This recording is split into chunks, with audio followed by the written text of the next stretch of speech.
Man demands woman give him money, doesn't realize Marines are next door. It all happened in an instant. Two men surrounded her car and she barely had time to process what they were saying until it was too late. Ethel felt something snap inside her. She wasn't going down without a fight. She slammed the car into reverse and mounted the curb, hooting furiously. Suddenly, she heard boots on the tarmac and knew that they had come for her. Linwood resident 60-year-old Ethel Mills walked through the shopping mall at as brisk a pace as she could manage, with her head down. She ignored the enticing window displays in JCPenney's and H&M, trying to keep her bearings.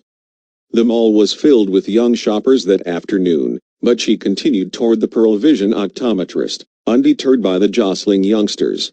Ethel's worry grew with each step she took.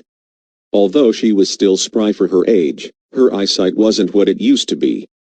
In the last few weeks, she had begun to notice that the blurry cloud around the corners of her vision was growing larger. She was lost in her own thoughts as she walked, so she didn't notice the two men. But they noticed her. Finally, she saw the sign for the eye specialist looming and went inside. She sat in the high-backed chair with the autorefractor's cool metal on her forehead and waited for the ophthalmologist's diagnosis. She was relieved when the doctor didn't seem too concerned, prescribing stronger lenses that she would have to pick up in a few days. She made the long walk back to the parking lot, but she never could have known that she had been marked. It is unfortunate that criminals often take advantage of the elderly, and Ethel was the perfect soft target. She was all alone, she was vulnerable, and because of her age the two thugs never expected her to fight back. They followed her at a distance, waiting for her to leave the safety of the crowded mall. Ethel huffed and puffed as she plodded back to the parking lot. Next time, she would be sure to remember to park closer to the right entrance, she thought irritably. But at least she had done what she had set out to do. When she reached the entrance, she was surprised to see that the sky was already fading into dusk, and the parking lot was almost empty. The two figures trailing her at a distance noticed too. Ethel lifted herself up into her car and sat for a minute to catch her breath. She pulled her safety belt on carefully before closing the door, but before she had time to lock it they were upon her. One forced the door open while the larger one made a grab for her handbag, which was still around her shoulder.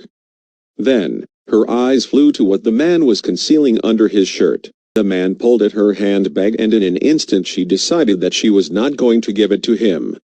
As foolhardy as the thought was, she couldn't bear to lose everything inside her purse. Credit cards, a small amount of cash, her social security card, notes from her grandchildren, everything was inside. As a retired police officer herself, she knew it was always best not to fight back. But she didn't take her own advice. She summoned up all her strength, gripped her handbag strap in her fist and yanked, pulling it free. Meanwhile, her other hand shot out to close the door.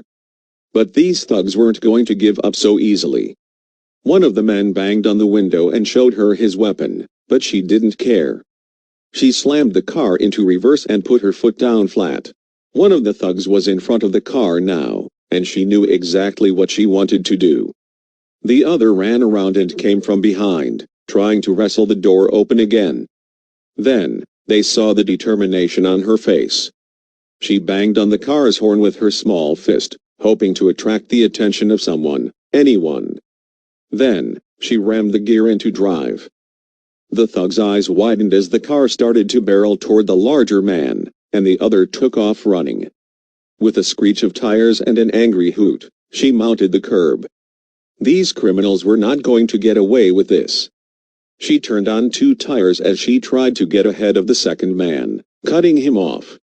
The thugs knew then that they had made a miscalculation, but when they saw the men in uniform running toward them, their faces went white. Sergeant Ricardo Shabesta, Staff Sergeant Bryson Twigg, and Sergeant Ben Shoemaker had heard the loud commotion from outside their office in the Armed Forces Career Center and immediately took action. Dressed in their blue dress uniforms, they presented intimidating figures as they ran after the two thugs, straight into the road and into peak hour traffic. Ethel had shouted at the Marines that the men were armed, but that didn't deter them. Shoemaker took off after one of the thugs, but he didn't stand a chance. "No, that kid was never going to outrun me," he said later. Marines run towards the sound of chaos. Shoemaker quickly caught up to the man, and then his Marine Corps martial arts training kicked in. He instinctively grabbed the man's wrist, and by using the Marine Corps martial arts wrist lock technique, he took him down. "My first thought was, we're on the grass, I'm just going to tackle him," he said. "I didn't think about it until it was done." Shoemaker later said that the last time he had performed the move was while he had been deployed in Iraq. Unfortunately, the other suspect was able to get away, but thanks to Shoemaker's quick thinking, the other was detained until the police arrived.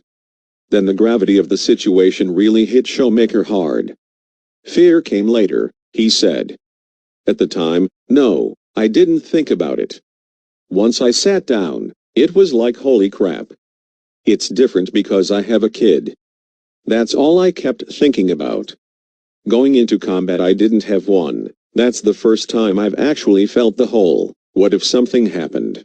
Shoemaker had thought that the man had been armed, but he had pursued him fearlessly anyway. It was later found that the suspect had a metal baseball bat hidden in the back of his pants.